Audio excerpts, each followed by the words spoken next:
Hola, yo soy Yuneko y el día de hoy estamos con el químico farmacéutico Marco Antonio, que nos va a compartir un poquito en relación a todo esto del coronavirus, el pánico, tenemos que preocuparnos o no, así que nos va a estar hablando sobre esto, contestando algunas preguntas, así que le damos la bienvenida. Pues buenas noches a todos y adelante. Ok, bueno, pues ya tiene un par de semanas, poco más de un par que se está escuchando al respecto, ya no sabemos qué tanto tenemos que preocuparnos o no, por un lado nos dicen que es muy peligroso, por el otro nos dicen, oye, no te estés muriendo, así que, ¿qué es en sí el coronavirus? Wow, pues empezaste ruda con el comentario. De lo general a lo particular, para darle una dimensión que le permita a la gente tener su propio criterio. Hay un desconocimiento desde mi óptica que está generalizado respecto a qué es un virus, qué es una bacteria, qué es un microorganismo, qué es un arma biológica, qué es un arma química. Qué interesante. Porque incluso hay teorías conspiranoicas y paranoicas de que se habla de que todo esto inició como un arma biológica o química Ok. y bueno, desde mi óptica no va por ahí el tema. Sin embargo, hablando de microorganismos, los virus son los microorganismos más pequeños que existen en la naturaleza. Para que tengamos una idea, estamos hablando de que su tamaño es más o menos una millonésima parte de un milímetro. Ok. O sea, es infinitamente pequeña. A diferencia de una bacteria que puede medir varias veces más, en el caso de los virus son muchísimo más pequeños, su naturaleza es muy diferente y por eso y por su tipo de estructura, un antibiótico no le hace efecto a un virus, que es muy Ok. común que a la gente le den un antibiótico para darle tratamiento a una infección viral, no va por ahí, ¿no? Entonces, cuando hablamos de coronavirus estamos hablando de un tipo de microorganismos muy pequeños que se llaman virus, son chiquititos y pertenecen a una familia de virus que se llaman coronavirus, que aquí me gustaría hacer una analogía Ok. que es parecido a, como ejemplo, si hablamos de perros, tenemos muchas razas de perros, tenemos perros grandototes, Doberman, Grand Danés, etcétera. Tenemos perros chiquititos, tenemos perros agresivos, tenemos perros muy dóciles.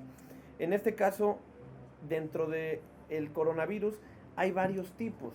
Están los tipos que son relativamente comunes, dóciles y los que sí son bastante agresivos. En este caso estamos hablando de un tipo de virus. ¿Podríamos decir que en este caso es agresivo? Hay dos maneras como que de medir cuando un virus es agresivo. Podríamos hablar de agresividad desde la tasa de mortalidad, donde estamos hablando de que el que está ahorita de moda, el coronavirus o el COVID. COVID-19, Ujú. este COVID-19 viene de co, de corona, vi, de virus y de disease, que significa enfermedad en inglés. 19 porque fue el año en el que se descubrió. Este tipo de coronavirus presenta una tasa de mortalidad promedio del 2%. ¿Qué significa esto? Que de cada 100 personas que se contagian, entre comillas, 2 fallecen.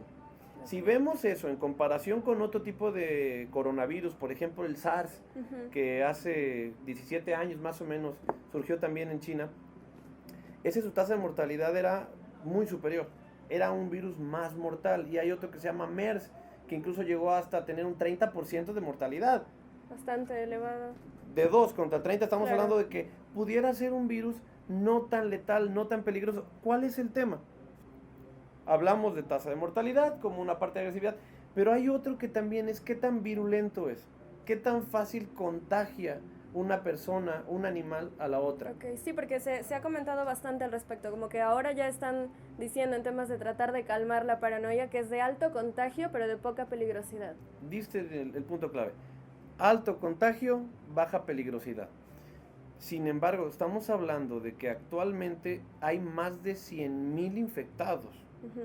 Hablar de una mortalidad del 2% de 100.000 infectados, estamos hablando de una cantidad también brutal de muertes. Entonces, es complicado dimensionar qué tan peligroso es un virus cuando hablas de un 2% pero de una muy alta contagiabilidad. Claro. Entonces, la paranoia yo creo que hasta cierto punto es bien fundada, aunque siento que está mal canalizada. Ok. Entonces, ¿a qué me refiero con mal canalizada? Curiosamente, la mayor parte de los cubrebocas del mundo están hechos en China.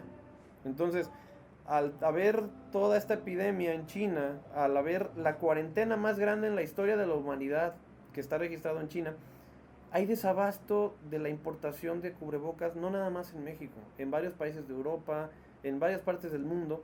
Entonces, cuando se compran cubrebocas de manera desinformada, de manera, pues desde mi óptica, infundada, ahí es cuando ya empezamos a hablar de una paranoia no sana. Ok. Me gustaría retomar el punto de lo que es el cubrebocas, porque cuando tomamos... En relación a los tamaños, me gustaría que nos compartiera un poco. Nos decía lo de, pues, por ejemplo, con las razas y todo eso, se han hecho muchos comentarios en relación a lo grueso, qué tanto puede impedir un cubrebocas a comparación del tamaño del virus. La reglita, para no hablar de puntos finos, técnicos, complicados, la reglita es que el cubrebocas no cubre al usuario, no protege al usuario, protege a los que están a su alrededor. Okay. Entonces, empezando por ahí, ¿cuándo es importante usar un cubrebocas? Cuando se cree que pudiera estar contagiado, Okay. o cuando ya está contagiado. Pero como una medida preventiva de que yo lo uso y por eso yo me voy a proteger, eso es un error y eso es lo que está ocasionando desabasto en muchos lugares. Okay. Desabasto que está afectando a otro tipo de enfermedades o a otro tipo de pacientes. Claro, porque no porque ahora estemos con eso dejan de haber el resto de Exactamente, afecciones. y gente que sí necesita el cubrebocas, por esta paranoia desmedida, ya no están consiguiendo, No ¿no? hay acceso. Estamos hablando de una escala de nanómetros. Es una millonésima parte de un milímetro. Si los poros de un cubrebocas son así, sería como un granito de arena. No sería... El cubrebocas no detiene que pase esa partícula, en este caso del virus, por ahí. Okay. Lo que sí puede tapar son las partículas de saliva que expedimos al hablar, que son grandes y que adentro trae a los virus. Entonces cuando yo los, de alguna manera, los expulso de la boca al hablar, al estornudar o al toser, la partícula de saliva se queda en el cubrebocas. Pero cuando el virus ya está en el ambiente, en partículas pequeñas, pasa por ahí sin ningún problema, ¿no? Entonces es como para evitar que se transfiera, pero no adquirirlo. Exactamente, es Okay. Cuidar a los demás, bueno, no al usuario. Hablando de la paranoia, que mucha gente lo compra, gente a lo mejor con hipocondría y cosas así que asuma que ya la tenga, ¿cuál es la sintomatología o lo que podemos decir, ok, sé que lo tengo o puedo sospechar porque estoy experimentando esto? Aquí es un tema complicado, voy a hablar de una parte técnica otra vez. Hay algo que se le conoce como periodo de incubación. El periodo de incubación es desde el momento que el virus entra a mi organismo, en este caso entra por las vías nasales o por la boca, y llega a su hábitat, a donde él tiene el objetivo de llegar, que son los pulmones. Desde que yo lo absorbo en mi organismo hasta que se presentan síntomas, se le llama periodo de incubación. Okay. Estamos hablando de que originalmente se pensaba que el periodo de este tipo de virus era de 14 días. Es decir, que yo me podía contagiar hoy y hasta dentro de 14 días desarrollar los síntomas. Sin embargo, se acaban de reportar casos de personas que se contagiaron, por poner un ejemplo hoy, y hasta 24 días después presentar síntomas. ¿Por qué digo esto? Porque tú puedes estar contagiado, esparciendo tu saliva, por ende los virus, contagiando a otras personas sin presentar síntomas hasta 2 o 3 semanas después. Como portador únicamente. Exactamente. Ese es el detalle de la complejidad de este virus y por qué está generando un caos en muchos países, llámese China, llámese Irán, llámese Italia, porque es muy difícil diagnosticarlo mientras no hay síntomas. Ahora, cuando ya se presentan los síntomas son muy parecidos al de una gripe normal. Tos, dolor muscular, fiebre en muchos casos, los típicos síntomas de una gripa. Entonces, puede ser que tengas una gripa estacional, por influenza, por otro tipo de coronavirus que no sea tan grave, pero la gente ya entró en alarma. Claro. Y te obliga a que entres en cuarentena a una población mucho mayor. Esto nos lleva, perdón, le interrumpo el tema del pánico, ¿no? O sea, que se está desatando por diversos motivos. El tema del pánico, yo creo que es el punto más importante, porque, insisto, creo que se está desatando de una manera mal canalizada. ¿A qué me refiero? ¿Cómo está manifestándose el pánico? Con cubrebocas. Es un ejemplo de tantos. Pero pero no estamos tomando otro tipo de acciones en concreto. Para que tengamos una idea, estamos hablando de que acaba de ocurrir la cuarentena más grande en la historia de la humanidad. O sea, fueron aisladas millones y millones de personas en China. China construyó un hospital para 1000 camas en una semana prácticamente. Está paralizando toda su economía. Se están suspendiendo eventos deportivos masivos. Se están suspendiendo reuniones a nivel mundial como del Fondo Monetario Internacional. No podemos hablar de algo paranoia y desestimarlo cuando en otros países están teniendo que tomar esas medidas tan extremas. Entonces, el tema es muy delicado. El pánico creo que bien encausado tarde o temprano nos va a llegar. Hay una diferencia entre lo que es preocuparse y mortificarse. Mortificarse es tener miedo. Preocuparse es prevenir, tomar acciones, tomar consecuencias. Y el primer paso es la información, es la sensibilización de la población. Desde mi óptica, en ese sentido, como sociedad, no nos hemos informado correctamente. Un dato para que tengan una idea. Cuando empezó el primer brote detectado en Italia, que es el segundo país más afectado, estábamos hablando de alrededor de 3 personas que se detectaron un día. 2 semanas después, ya había cercano a las 2000. Okay. Es decir, no lo dimensionaron en su justa medida y tan solo 2 semanas del primer caso diagnosticado ya había 2000. Ahorita ya es un caos en Italia. Entonces, es dentro de lo que cabe relativamente preocupante que no nos estemos previniendo ni sensibilizando lo suficiente en el tema, ¿no? Okay. Hace rato, para culminar, síntomas son los de una gripa normal. Ahora, no son los mismos síntomas para todos. ¿Por qué? Porque hay enfermos de coronavirus detectados, diagnosticados, que no presentan fiebre. La mitad creo que presenta fiebre, la mitad no. Y quien tiene un problema de inmunodeficiencia, ya sea porque tiene SIDA, ya sea porque es diabético, ya sea por edad avanzada, ya le presentan otros síntomas más fuertes que derivan en la muerte. ¿Cuáles son? Insuficiencia respiratoria, o sea, no puede respirar la gente. Septicemia, que es como una infección generalizada en los órganos del organismo, y a veces hasta fallo renal. Okay. Entonces, pero estamos hablando de casos muy extremos donde gente que ya de por sí tiene organismos deteriorados o de edad muy avanzada. Ok, eso es lo que hemos visto, que generalmente dicen que es alguna persona que ya tenía alguna afección previa, tercera edad o algo así, pero entonces, para evitar al menos aquí en la ciudad de Jalapa, para la gente que nos ve, alimentar esta paranoia, este caos que estamos experimentando, ¿cuál es el riesgo que realmente corremos? Al menos aquí vamos a decir, en el tema del Estado, ya se había comentado en relación a que habían algunas sospechas, pero si dijéramos en la ciudad de Jalapa, ¿cuál es el riesgo que realmente corremos? Estamos hablando de que, a diferencia de Italia, a diferencia de Irán, a diferencia de Corea del Sur, de Japón, la distancia nos pudiera ayudar.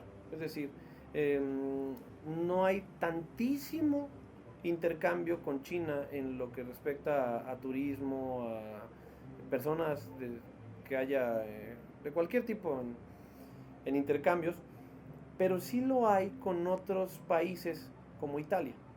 Por eso casi todos los diagnósticos de los que hay hasta ahorita detectados en México, sí, se decía que venían de allá, es de Italia. Entonces eso ya aumentó el margen de riesgo. Otro punto a nuestro favor es que así como la gripa tradicional, la estacional, tiene mayor incidencia en climas de frío, también el coronavirus parece ser que no afecta de la misma forma en lugares calurosos. Okay. Entonces México no deja de ser una zona tropical, un país caluroso en términos generales. Jalapa no es el caso, pero bueno. No. En términos generales el país como tal es caluroso y es un punto a favor. Ahora, te comentaba yo el caso de Italia, de que solamente pasaron 2 semanas de su primer caso a que explotara, y ahorita ya es un tema que le va a repercutir en el tema político, en el tema económico, en el tema turístico, en todo, ¿no? Si hay una buena prevención en cuanto a lo que es la cuarentena, se pueden reducir mucho o el aislamiento, mejor dicho, se pueden reducir mucho los riesgos. ¿A qué me refiero? Y ahí creo que vale la pena ahondar. Si yo tengo síntomas y creo que puedo tener coronavirus, ¿por qué? Porque tuve contacto con alguna persona que viajó recientemente a uno de los países donde ya hay casos, llámese Estados Unidos, llámese Italia, llámese Irán, llámese España, llámese China, por supuesto, Claro. Arabia Saudita, Japón, Corea. Si yo tuve contacto y después del contacto empiezo a sentir síntomas, sobre todo fiebre, ahí ya puede haber un riesgo. No hay que ir al hospital. Contrario a lo que pudiéramos pensar por sentido común, si yo tengo los síntomas y voy al hospital, ahí está lleno de personas y de personas en situación vulnerable. Claro, o sea, pensarlo ya más en relación a ellos. Eso pasó en China. La gente iba al hospital, exponencialmente se contagió mucha gente. La idea es de que si yo tengo síntomas, ponerte en contacto en este caso con la Secretaría de Salud, Okay. para que de allá para acá sea la atención. ¿Cómo podemos ponernos en contacto con ellos? Bueno, ahí es a los diferentes niveles de gobierno. ¿A qué me refiero? Si hay una zona como lo es Jalapa, Jalapa tiene diversos hospitales, tiene N cantidad de clínicas, pero hablando de municipales o de pueblitos y eso, pues hay que ponerse en contacto con el médico de la región. Ellos conocen de los protocolos epidemiológicos para que te sepan atender sin comprometer a más personas. Cosas tan básicas como si tengo gripa o tos o los primeros síntomas, estornudar y hacer esto. Los estornudos de etiqueta, que le llaman. No va a haber, no sabía que se le decía etiqueta. Sí. No va a haber contagio si el virus no llega a mis pulmones. ¿Y cómo va a llegar a mis pulmones?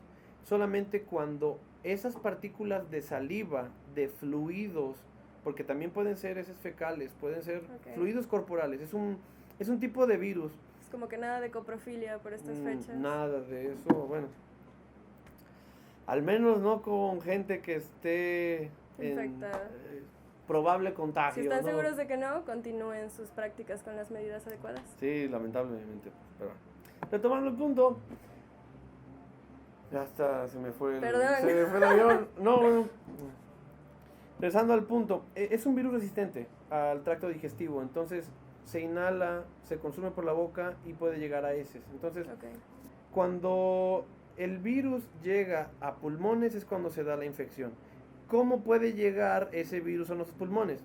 Prácticamente es tocando saliva de algún contagiado. ¿Cómo llega esa saliva de algún contagiado a nosotros? Si el contagiado es común, estornuda, te doy la mano y después tú te comes unos rancheritos, ya valiste, ¿no? Un beso. Tú te das un saludo de beso y las partículas de saliva están muy cerca, las vas a aspirar. Claro. Si yo estoy en mi casa, estoy contagiado, estornudo, toco barandales, toco mesas, cosas en común que después alguien más va a llegar a tocar, pues volvemos a lo mismo, estamos incidiendo en el contagio. Entonces, ¿qué es lo que hay que hacer?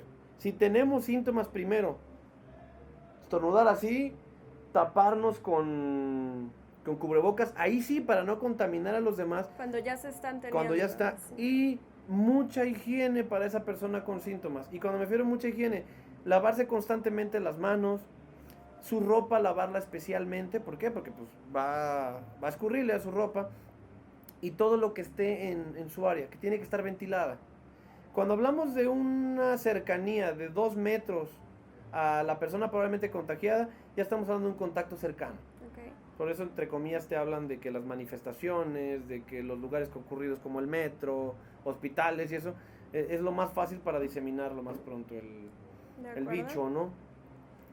Es complejo.